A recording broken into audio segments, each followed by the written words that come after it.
recuerdo haber leído un trabajito muy interesante de Eduardo García Interría hace muchos años, que decía, si la memoria no me es esquiva, decía que antes de que la Corte Suprema Federal expidiera el famoso caso Marbury versus Madison, las cortes estaduales entre 1787 y 1803 habían declarado la inconstitucionalidad de disposiciones legislativas hasta en 113 o 14 oportunidades.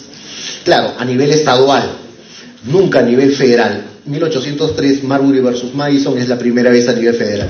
Bueno, ley fundamental, la Constitución como norma, distinción entre poder constituyente y poderes constituidos. La Constitución, recuerdan ustedes esas frases ingeniosas, famosísimas de los grandes jueces norteamericanos, la Constitución no es una norma que tenga que ser interpretada, no es verdad, en virtud de la lógica, sino bajo la experiencia. ¿Y qué supone eso? Considerar otro tipo de elementos al momento de resolver casos. Los americanos no le llaman ponderación a la técnica con la cual aplican cláusulas constitucionales que tienen la estructura de directrices, dicen ellos, o de principios, sino le llaman balancing, que no es otra cosa que la ponderación del derecho europeo. O lo que les quiero decir en dos palabras, en verdad eso del neoconstitucionalismo suena como algo importado de Europa, que no tiene muchas raíces si es que las vemos desde el otro lado, desde la otra serie del constitucionalismo, que es el constitucionalismo americano.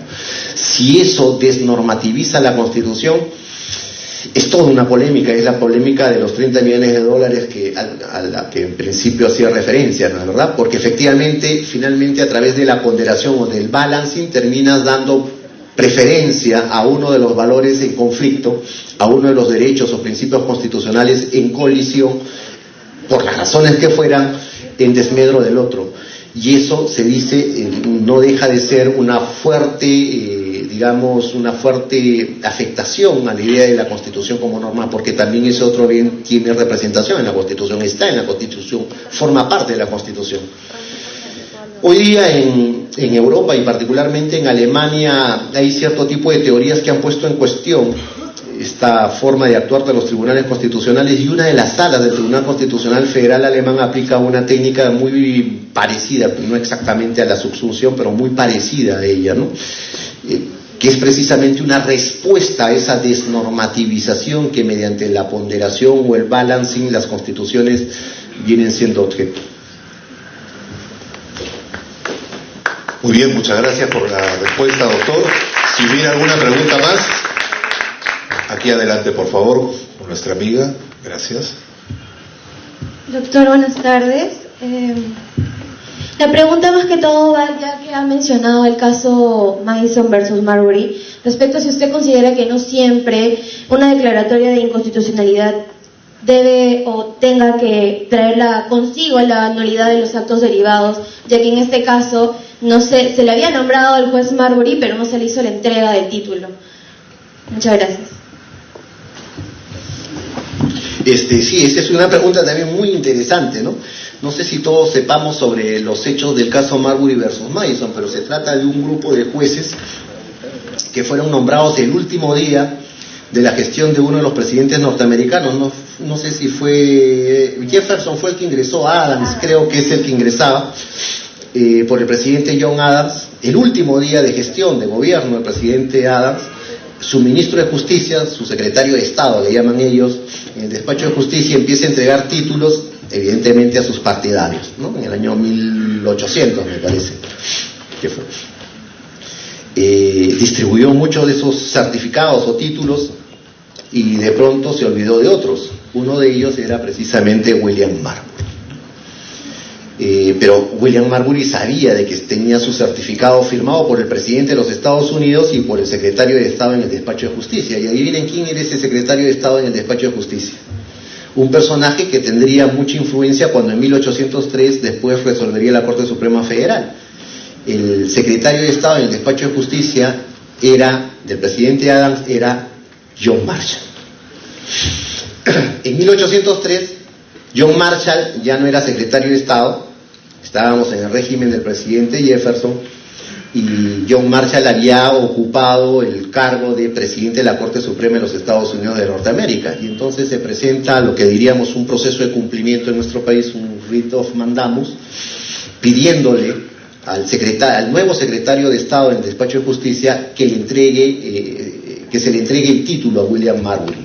Y el caso lo presenta directamente a la Corte Suprema Federal de los Estados Unidos de Norteamérica en virtud de una ley, digamos una ley orgánica del Poder Judicial del año de 1791-92 me parece, ¿no? Que establecía efectivamente que se podía interponer directamente, o la Corte Suprema Federal tenía competencia originaria para conocer de los writ of mandamus que se pudieran interponer las partes por el incumplimiento de cierto tipo de funciones de parte de los funcionarios públicos.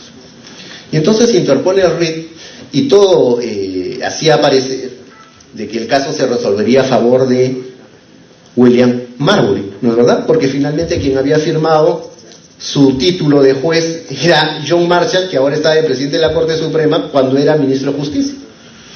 Comprenderán ustedes que Jefferson y su nuevo ministro de Justicia, que era James Madison, lo primero que hicieron fue, imagínense este contexto, ¿no? Salir a la opinión pública y decir, yo no sé qué resuelve esta Corte Suprema, pero lo que sea que resuelva no lo voy a cumplir yo. No lo voy a cumplir yo. Evidentemente, Madison estaba pensando de que Marshall resolvería a favor de Marbury. Y entonces estaban dispuestos los partidarios de Jefferson simplemente a no cumplir la decisión, porque sí es pedir una sentencia a favor de partidarios del ahora presidente de la Corte Suprema Federal de los Estados Unidos de Norteamérica.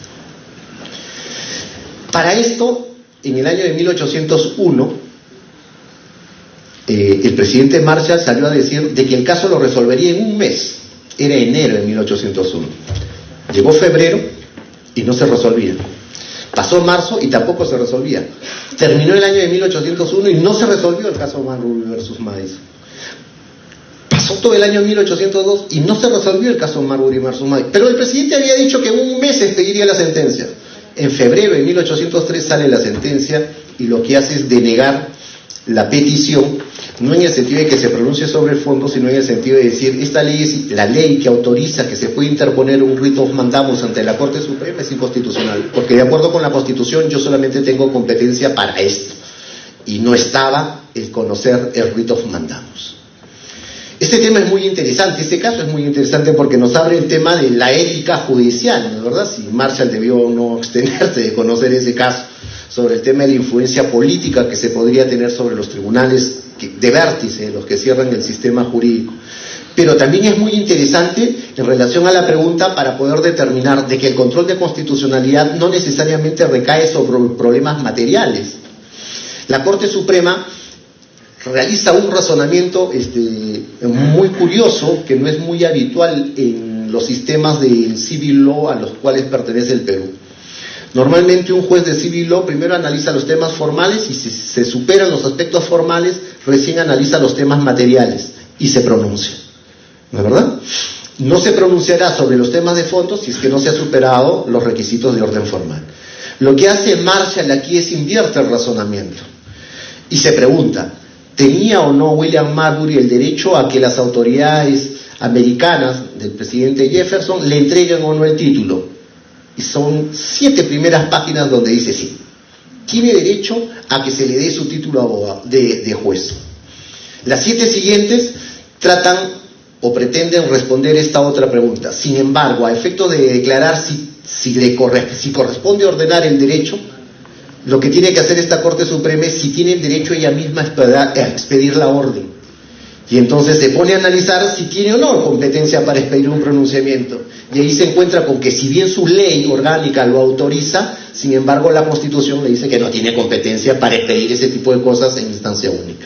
Y entonces dice la Corte Suprema, esta ley es incompatible con la Constitución, no la aplico, y en consecuencia nunca se pronunció sobre si el pobre William Marbury tenía o no derecho a que se le concediera su título de... No sé si respondí con eso. Muy bien, última pregunta por favor, si no hay más, seguimos con el programa entonces. Adelante con el doctor Johnny Tupayache. Muy bien, vamos a agradecer, rendir nuestro tributo a toda la exposición, la ponencia, la conferencia magistral, la interpretación constitucional en el Perú, que estuvo a cargo del doctor Edgar Carpio Marcos, a quien vamos a despedir con un fuerte aplauso, a nombre del despacho del congresista Octavio Salazar, quien estrecha la mano de nuestro ilustre invitado en esta clausura del proyecto académico Clínica Legislativa en su tercera promoción.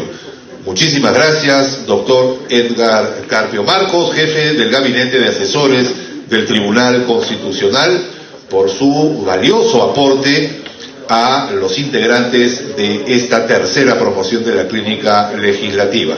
Esperamos contar con su presencia y con su valioso aporte en una muy próxima oportunidad. Muchísimas gracias. Vamos de inmediato, luego de despedirlo, reiterándole nuestro agradecimiento con un aplauso. Muchísimas gracias, doctor. Vamos a continuar con el programa con la elección de la mesa directiva de la Clínica Legislativa 2019, tercera temporada, a cargo de las bancadas participantes. Bancadas que, como todos bien sabemos, representan a cada una de las facultades de Derecho de las universidades de la ciudad de Trujillo. Los dejo entonces a cargo del doctor Johnny Tupayachi.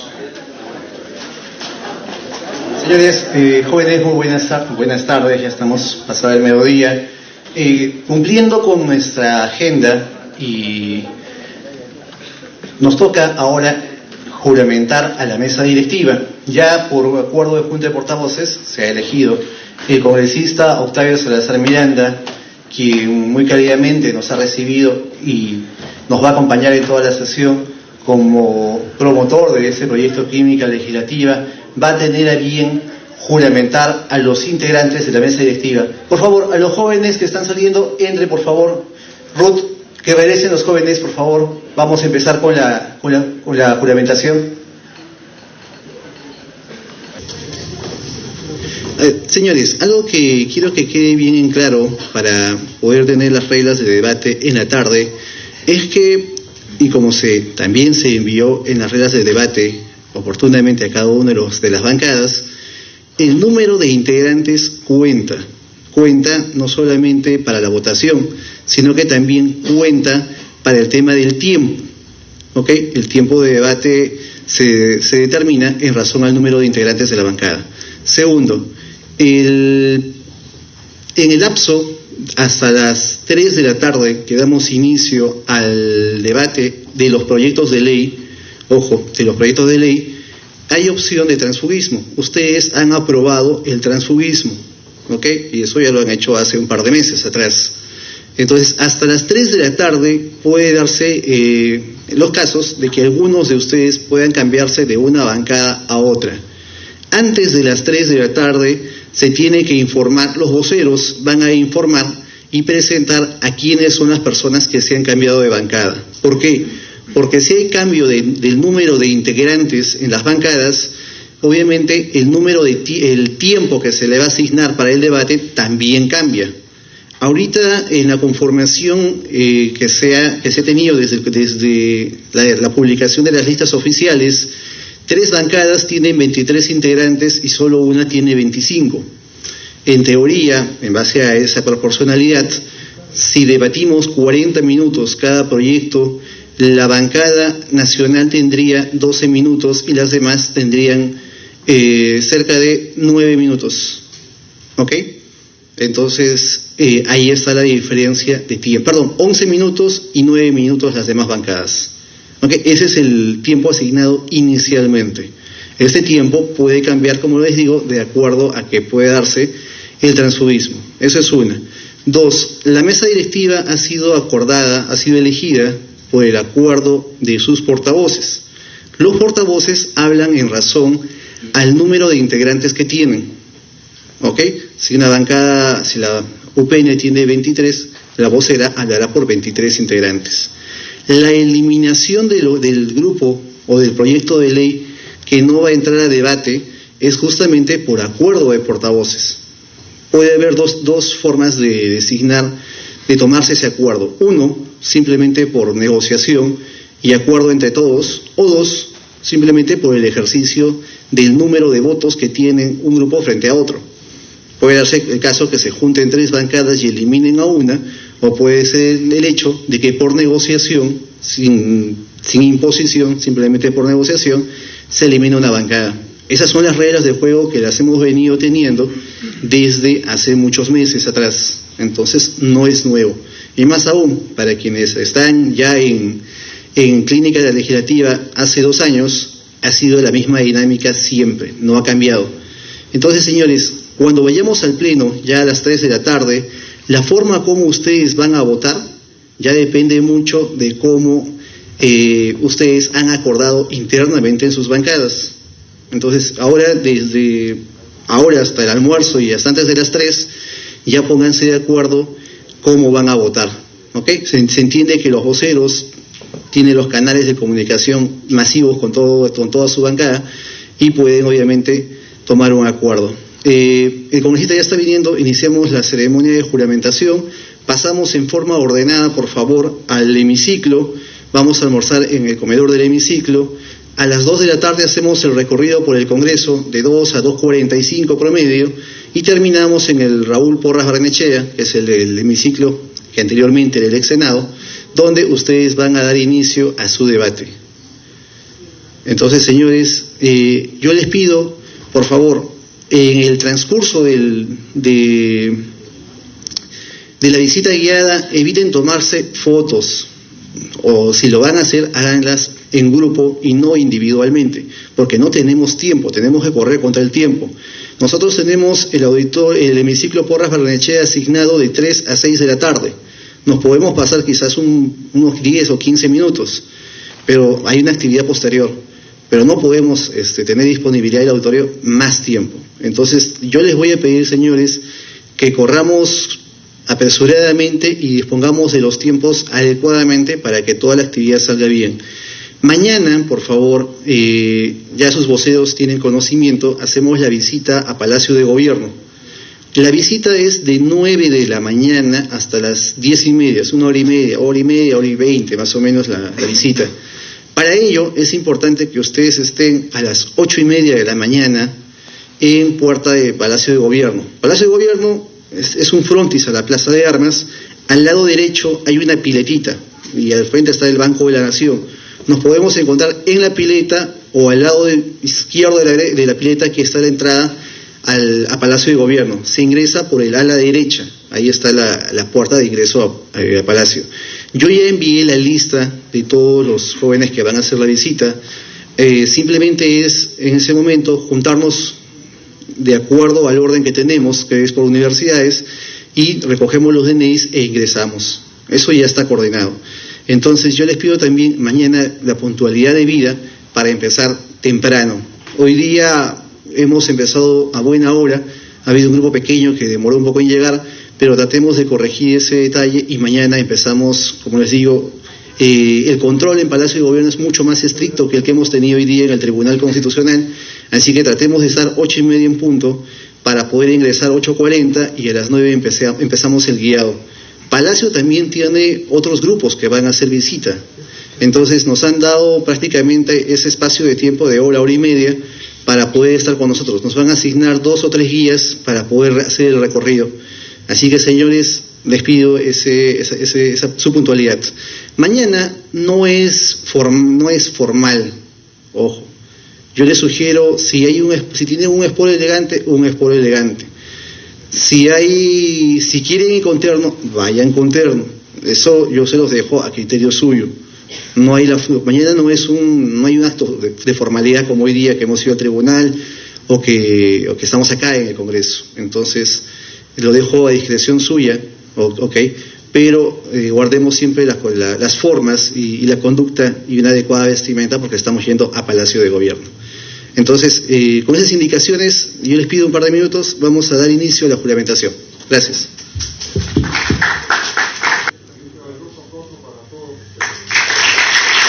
Señores, vamos a proceder a la juramentación de la mesa. ¿Okay? Antes de iniciar, tengo que informarles un detalle que ha sucedido.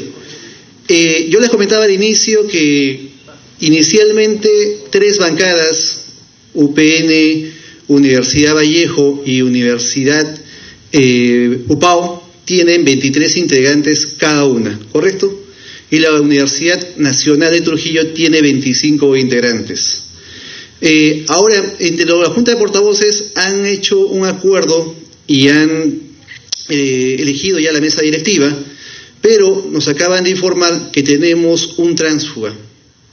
¿Ok? Tenemos las votaciones, ojo, las votaciones se han formado dos bloques. Un bloque está conformado por la Universidad Nacional de Trujillo y la Universidad UPN, privada del norte. Sobre ello, el segundo bloque es de la UPAO con la Universidad César Vallejo. Hay 48 votos contra 46 votos, tomando en cuenta los bloques. Nos han informado que hay un tránsfuga del bloque de 48 y están 47-47. Entonces, en esa condición, la eliminación del proyecto se va a redebatir, mientras que la conformación de la mesa se mantiene. ¿Ok? Entonces, en el lapso del almuerzo, vamos a coordinar con los voceros para coordinar ese impasse justamente por la variación de los votos. Entonces, yo les pido, señores, tomen asiento, voceros, Maricielo, Mauricio, tomen asiento, por favor. Procedemos a la votación y todos los cambios que vamos a coordinar lo hacemos los voceros en hora de almuerzo. Invito a los señores, por acuerdo de Junta de Portavoces, se ha elegido al presidente de esta clínica legislativa y para que dirija el debate, al señor Julio César Rodríguez Abanto, a quien le pido que pase al estrado y lo recibimos con un fuerte aplauso. Él es su presidente. Julio César es representante de la Universidad Nacional de Trujillo. Un aplauso, por favor. Como primera vicepresidenta, está la señorita Carolina Ávila. Siempre tiene que haber caballerosidad en la política. No porque el otro es de otro partido yo le voy a voltear la mano y no lo aplaudo. No debemos ser así. Cambiemos de mentalidad. Muchas gracias. Ok, muy agradecido, congresista. Como primera vicepresidenta, la señorita Carolina Ávila Aguilar, por favor. Invitamos también que pase al estrado. Y como segunda vicepresidenta, la señorita Mireya Hernández Villalobos.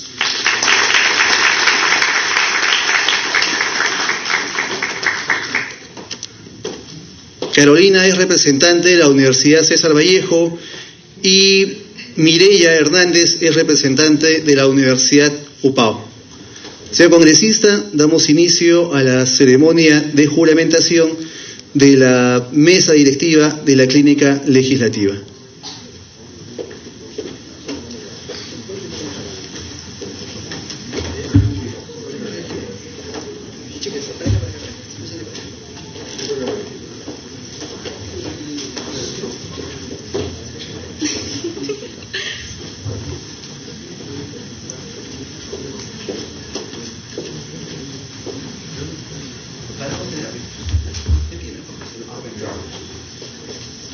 Póngase de pie, chicos, por favor.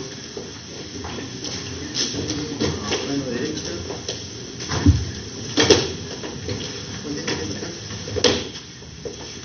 En esa línea, por favor. Su texto.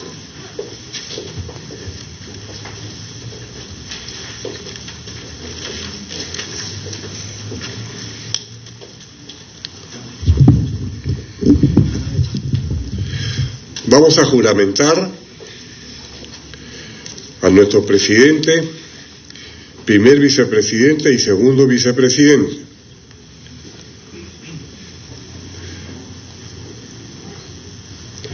Juráis por Dios, nuestro Señor, y estos santos evangelios, al regar vuestra conducta a los dictados del bien, respetar y hacer respetar la Constitución y las leyes dictadas por los órganos constitucionales, dedicar con empeño vuestros esfuerzos en desempeñar el de presidente, vicepresidente de la Clínica Legislativa de Formación Parlamentaria. Si así lo hiciereis, que Dios y la patria os demanden. Si no, os condenen. Sí, juro. Sí, juro. Sí, juro. Un aplauso para ellos.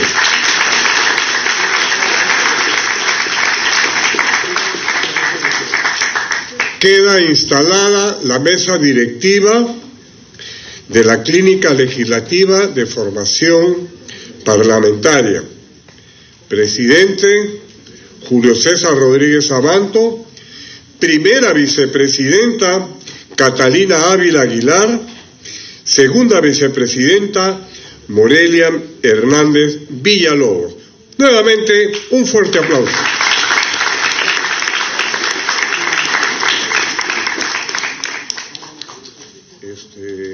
¿Ya está todo listo ya? Con tiempo creo que podemos hacer. A ver, vamos a ordenadamente, bajo las órdenes del doctor y con la colaboración de todo el equipo del despacho, vamos a acudir al comedor para almorzar.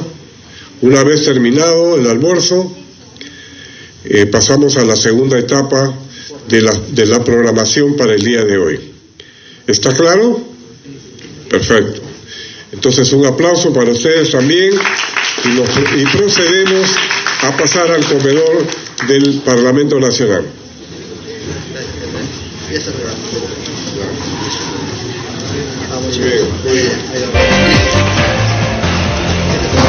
Hemos podido entonces observar lo que ha sido este conversatorio sobre el equilibrio de poderes y reforma constitucional. Hemos podido escuchar las palabras del congresista Octavio Salazar, quien ha desarrollado este tema a propósito de actualmente cómo se está viviendo la coyuntura política y también aquellas reformas que se están viendo desde aquí, desde el Parlamento Nacional. Cambiando de tema, vamos en estos momentos a una ceremonia